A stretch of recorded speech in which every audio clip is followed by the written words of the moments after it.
Slovensko gospodarstvo v letu 2011 ne bo uspelo doseči niti skromne 1,4% rasti iz leta 2010, povečujejo se tveganja za dolgoročno stabilnost javnih financ, prisotna je tudi politična negotovost. Zato je na 6. vrhu slovenskega gospodarstva več kot 500 gospodarstvenikov še pred začetkom volilne kampanje oblikovalo poziv gospodarstva slovenski politiki.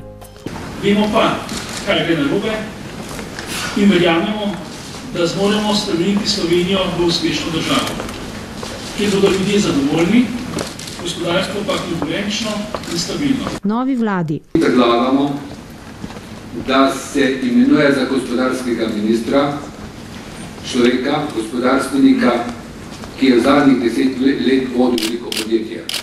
Gospodarstvo terja tudi ustrezno delovanje države, zato pričakuje, da bo politika povzela večino predlaganih ukrepov. Temelj za vse spremembe pa je zaupanje med politiki, med poslovnimi in socialnimi partnerji, med generacijami. Slovensko gospodarstvo pa bo konkurenčno le, če bodo nosilci oblasti upoštevali temeljne prvine vladavine prava, kar je bila tudi ključna ugotovitev posveta vpliv prava na konkurenčnost gospodarstva.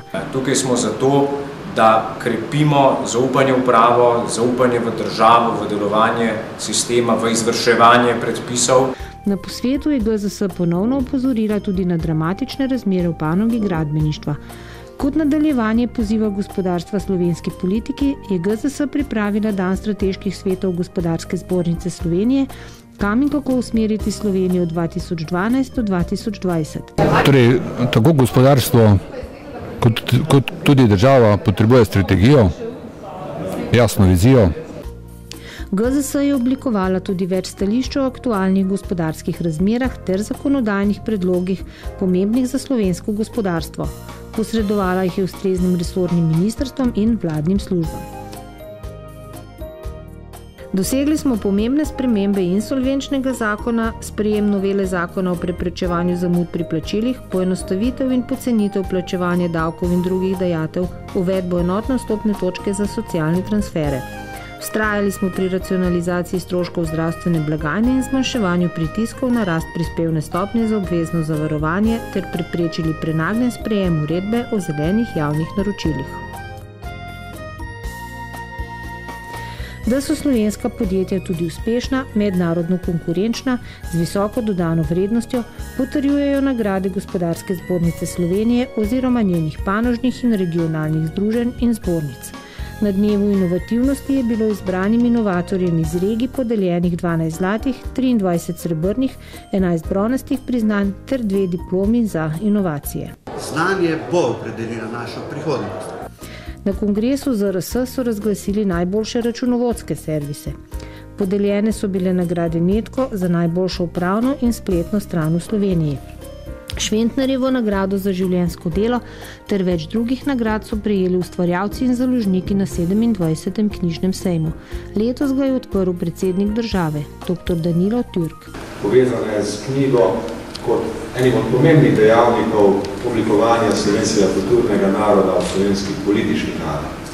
Med dogodki, ki so zaznamovali jesen na Gospodarski zbornici Slovenije, naj omenimo še posvet o rodjarstvu in strojegradnja, 22. posvet poslovanje z nepremičninami, srečanje slovenskih in avstrijskih kovinarjev, jesensko GZS mreženje ter inauguracijo slovensko-izraelskega poslovnega kluba.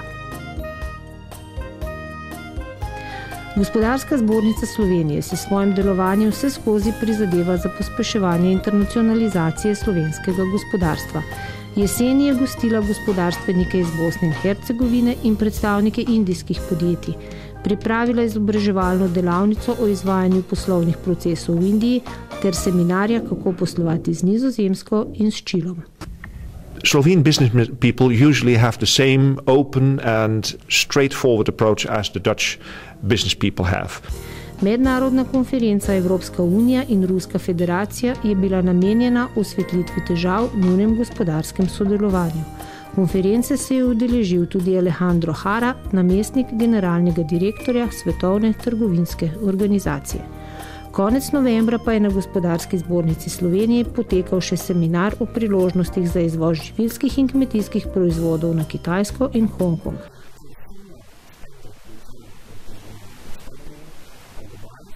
Organiziranih je bilo tudi več izhodnih gospodarskih delegacij. Zbornične strokovne službe, panožna in regionalna združenja ter zbornice pa že zbirajo prijave na poslovne dogodke, ki je Gospodarska zbornica Slovenije pripravlja v začetku prihajajočega leta. Vabimo vas, da se nam pridružite tudi vi.